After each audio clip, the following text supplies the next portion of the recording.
एक बड़ी पुरानी कहावत है, कहते हैं क्षमा शोभती उस भुजंग को जिसके पास गरल है, वो क्या जो विषहीन विनीत और सरल है। हमास ने आखिरकार झुकना शुरू कर दिया है और आपको बता दें क्या रूस से भारत ने बातचीत की है इजराइल के लिए, क्योंकि रूस ने अब वही काम करना शुरू कर दिया है। जानेंगे ऐसा क्यों कहा जा रहा है। तो वहीं दूसरी तरफ सबसे बड़ी खबर, चाइना ने एक बेहद महत्वपूर्ण खनिज पर रोक लगा दिया है। भारत और अमेरिका दोनों को तगड़ा वाला झटका दिया है, लेकिन इस झटके के चक्कर में कहते हैं ना, जो लोग दूसरों के लिए गड्ढे खोदते हैं हमेशा उस गड्ढे में खुद ही गिरते हैं। क्या ऐसा ही हो गया है चाइना के साथ? जानेंगे जियोपॉलिटिक्स में क्या कुछ चल रहा है। आइए जानते हैं इन खबरों को विस्तार से। जैसे कनाडा को समझ में नहीं आ रहा है ना कि रायता बिखेर दिया है, अब रायता को समेटना कैसे है, वैसे ही चाइना को समझ में नहीं आ रहा है कि चाइना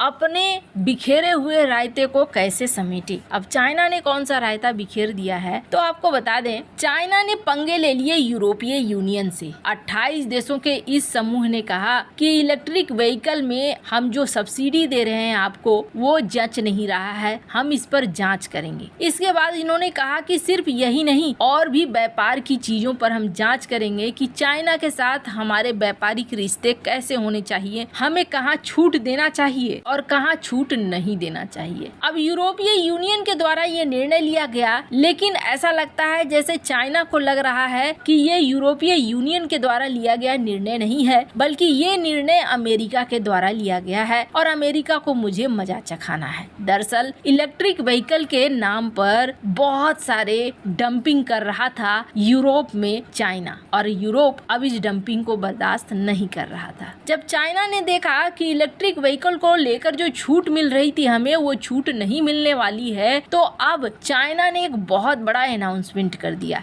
स्क्रीन पर आप आर्टिकल देख सकते हैं। चाइना ने कहा कि देखो 1 दिसंबर से अब तुम्हें नहीं मिलने वाला है ग्रेफाइट, और ग्रेफाइट जो है अब मेरे परमिशन के बगैर किसी भी देश को नहीं मिलेगा। चाइना ने ये ऐलान कर दिया। स्क्रीन पर आप देख सकते हैं आर्टिकल। चाइना ने कहा कि ये राष्ट्रीय सुरक्षा का मामला है और राष्ट्रीय सुरक्षा के मामले में हम कहीं भी कोई भी समस्या नहीं आने देंगे। हमने इस खनिज पर बैन लगा दिया। इससे पहले आपको बता दें गैलियम और जर्मेनियम, इन दोनों पर भी प्रतिबंध लगाया है। अब आपके मन में ख्याल आएगा कि चाइना अगर ग्रेफाइट में बैन लगा देता है तो क्या हो जाएगा, कितना ज्यादा ग्रेफाइट प्रोडक्शन कर रहा होगा चाइना। पहली बात ये कि ग्रेफाइट इस्तेमाल कहाँ होता है, बैटरी बनाने में इस्तेमाल होता है। ग्रेफाइट एक बेहद महत्वपूर्ण धातु है। इस वक्त ज्यादातर इलेक्ट्रिक सामानें और चीजें जो देख रहे हैं आप, उसमें ग्रेफाइट का इस्तेमाल होता है। और सबसे बड़ी बात यह है कि चाइना ना बहुत दूर का सोचता था शुरू से, और यही वजह है कि आज चाइना के पास बहुत सारे प्लस पॉइंट हैं। इसीलिए चाइना के पास ना आज की डेट में बहुत सारे प्लस पॉइंट हैं। स्क्रीन पर एक ग्राफ देखिए नेचुरल ग्रेफाइट का, ये 2020 का आंकड़ा है, हालांकि कमोबेश यही आंकड़ा 2023 का भी है। नेचुरल ग्रेफाइट का सबसे बड़ा प्रोड्यूसर अगर कोई है तो वो चाइना है। उसके बाद जो ये गोल गोल घेरे देख रहे हैं भारत में भी होता है, ब्राजील भारत की तुलना में ज्यादा ही होता है, और कुछ कुछ देशों में है, पाकिस्तान में भारत की तुलना में भी कम होता है, रूस में भी कम होता है। चाइना दुनिया का सबसे बड़ा प्रोड्यूसर है ग्रेफाइट का, और चाइना ने कहा क्या कि हम ग्रेफाइट नहीं देने वाले हैं। 75% जो सप्लाई होता है, स्क्रीन पर आप देखिए, जो दुनिया को सप्लाई करता है चाइना 75% सप्लाई करता है, भारत भी सप्लाई करता है 4%, और भी देश है 5%, ब्राजील करता है 9%, तुर्की करता है 4%, कनाडा करता है 2%। तो ये तो एक बड़ा झटका दे दिया। लेकिन कुछ देशों ने रिजर्व भी रखा हुआ है। 2020 का ये रिजर्व देखिए, तुर्की ने रिजर्व रखा है सबसे ज्यादा, उसके बाद चाइना ने भी अपने देश में रिजर्व रखा है, ब्राजील ने भी रिजर्व रखा है, मेडागास्कर ने भी, मोजाम्बिक, तंजानिया, भारत, इन सब ने थोड़ा थोड़ा रिजर्व भी रखा हुआ है। लेकिन इस रिजर्व से इतना लंबा काम तो हो नहीं सकता है। अब ग्रेफाइट के भी दो प्रकार होते हैं, एक होता है नेचुरल ग्रेफाइट और दूसरा होता है सिंथेटिक ग्रेफाइट, यानी जिसे कृत्रिम तरीके से बनाया गया हो। और कृत्रिम तरीके से बनाए गए ग्रेफाइट का मार्केट भी, स्क्रीन पर एक ग्राफ देखिए, 2019 से बढ़ता ही जा रहा है। ऐसा माना जा रहा है कि एशिया पैसिफिक में 2027 तक तक सबसे ज्यादा सिंथेटिक ग्रेफाइट का इस्तेमाल होने वाला है। इन सब के बीच में कोरिया ने क्या कहा है, साउथ कोरिया ने कहा है कि देखो ये तो सभी जानते हैं कि हम बहुत बड़ी मात्रा में इस्तेमाल करते हैं, बैटरी बनाने का काम करते हैं और ग्रेफाइट का इस्तेमाल करते हैं, लेकिन ये जो चाइना ने ऐसे किया है, चाइना एक तीर से दो निशाने साध रहा है, लेकिन हमें टेंशन नहीं है। एक बार जापान को लेकर इसी तरीके का प्रतिबंध लगाया गया था, लेकिन हमने उसका उपाय ढूंढ लिया है। स्क्रीन पर आप देखिए एक आर्टिकल, क्या उपाय है? तो सबसे पहले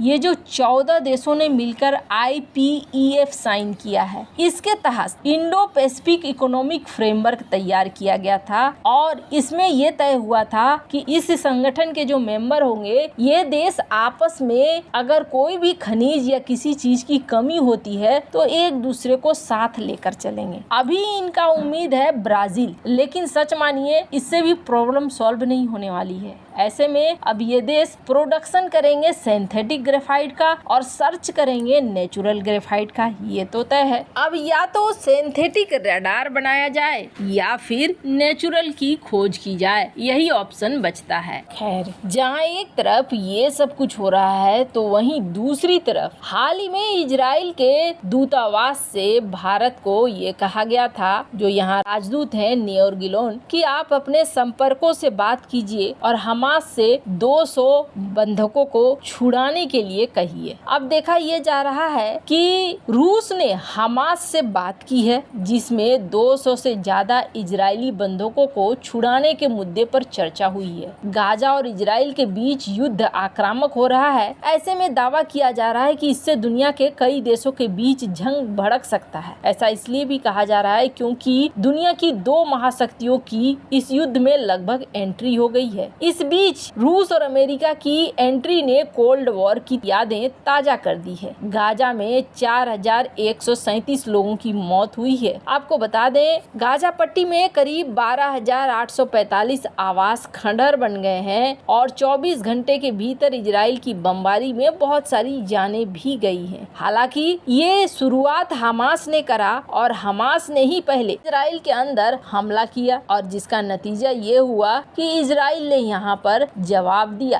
खैर, अब हमास तैयार बताया जा रहा है कि वो छोड़ने को तैयार है और उसने शर्त रखी है कि इजराइल को अब शांत हो जाना चाहिए, इजराइल को अब आक्रामक रुख नहीं दिखाना चाहिए। अगर इजराइल हमले नहीं रोकेगा तो फिर मुश्किल होगी बंधकों को छोड़ना। इजराइल हमले रोक दे, हमें रास्ता दे और हम बंधकों को छोड़ देंगे। अब हमास यहाँ पर थोड़ा डाउन होता हुआ दिखाई दे रहा है, पर इनका कोई ठिकाना नहीं है कि कब ये पलट कर वार कर दे। वैसे इन सब मामले में आपकी क्या राय है, कमेंट कर जरूर बताएं। जल्द मिलते हैं अगले वीडियो में नई खबर के साथ।